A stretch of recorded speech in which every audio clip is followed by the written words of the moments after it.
એમનું જે 216 vulnerable points છે એ વનરેબલ પોઈન્ટ્સ ઉપર કાળજી રાખી રહ્યા છે. જે જગ્યામાં ડીવોટરિંગ પમ્પ્સની જરૂરિયાત છે એ પણ એક્ટિવેટ કરી દીધી છે. મૂવેબલ પમ્પ્સને પણ અમે એક્ટિવ કરીને રાખ્યા છે. અને જે બેઝિકલી જે પાણી ગયા વર્ષનું ઇસ્યુ હતું કે આજવામાંથી પણ પાણી આવેલું, સિટીમાં પાણી હતું અને ઉપરવાસનું પાણી પણ આવી ગયું હતું. અને કેરિંગ કેપેસિટી આ વખતે ઓલમોસ્ટ ક્લોઝ ટુ 1.5 to 2 ટાઈમ્સની આજુબાજુ થઈ ગયું છે. એટલે પાણી નીકળી જવાનું છે. સૂર્યા નદીમાં પણ અત્યારે જઈ રહ્યા છે, ડેનાનું પણ જઈ રહ્યા છે. એટલે we are controlling the flow. Basically overflow થઈને સિટીમાં ના આવે એના માટે તમામ પગલાઓ લઈને અત્યારે કામગીરી કરી રહ્યા છે.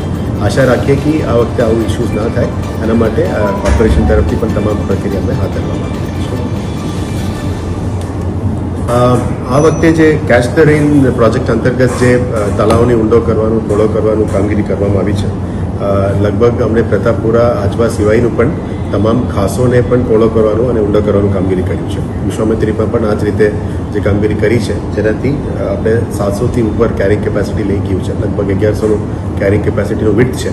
જે અંતર્ગત અત્યારે જે પાણી આવી રહ્યા છે ઉપરવાસમાં, જે વોટરશેડ એરિયાઝમાં, એ પાણી અત્યારે અમે હાલોલ અને આસોજ વિસ્તારમાં પણ અમે ટચમાં છે. ત્યારના ડિસ્ટ્રિક્ટ એડમિનિસ્ટ્રેશનના કન્સર્ન ડિપાર્ટમેન્ટ સાથે ટચમાં છે.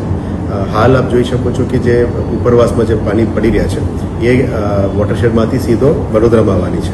અને વડોદરાની આવે એટલે અમને પ્રતાપપુરામાં પહેલાં અમે ફિલ કરીએ છીએ. અને પ્રતાપપુરાની ગેટ્સને પણ અત્યારે ખુલ્લું રાખવામાં આવ્યું છે, જેથી કરીને પાણી 3 થી 4 કલાક પછી લગભગ 4 થી 6 વાગ્યાની આજુબાજુ એ પાણી વડોદરાથી નીકળી જશે. હાલ ચિંતાજનક સ્થિતિ નથી. સ્વાભાવિક છે, ઉપરવાસમાં પાણી હોય તો વડોદરાવાસીઓની ચિંતા વધી જતા હોય છે. પણ અમે આ રીતનું અત્યારે પ્લાનિંગ કર્યું છે, જેથી કરીને Ajwa is on holding capacity. જે રૂલ લેવલ અમે મેન્ટેન કરીએ છીએ. પણ જેટલું પણ પાણી ઉપરથી આવે છે ને, અલગ અલગ ટ્રિબ્યુટરીઝમાંથી અત્યારે નીકળી રહ્યા છે. અને જે ખાસો છે, ખાસની પણ અત્યારે સફાઈ જે પ્રી મોન્સૂન કરી છે, આમાંથી પણ અત્યારે પાણી બહાર નીકળી રહ્યા છે.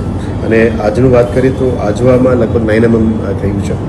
પ્રતાપપુરામાં 33.5 mm, રૂપાપુરામાં 37.5, ગોપીપુરામાં 49.5, ગોતાલમાં 14, તાજપુરામાં 47.5, હાલોલમાં 7.5 અને આસોજમાં 30.5 આટલું રેનફોલ થયું છે. એટલે એવરેજ 32 mm. અને મહીસાગરનો જે ફ્લો છે એ 23.5માં અમે લોકેટ કર્યા છે.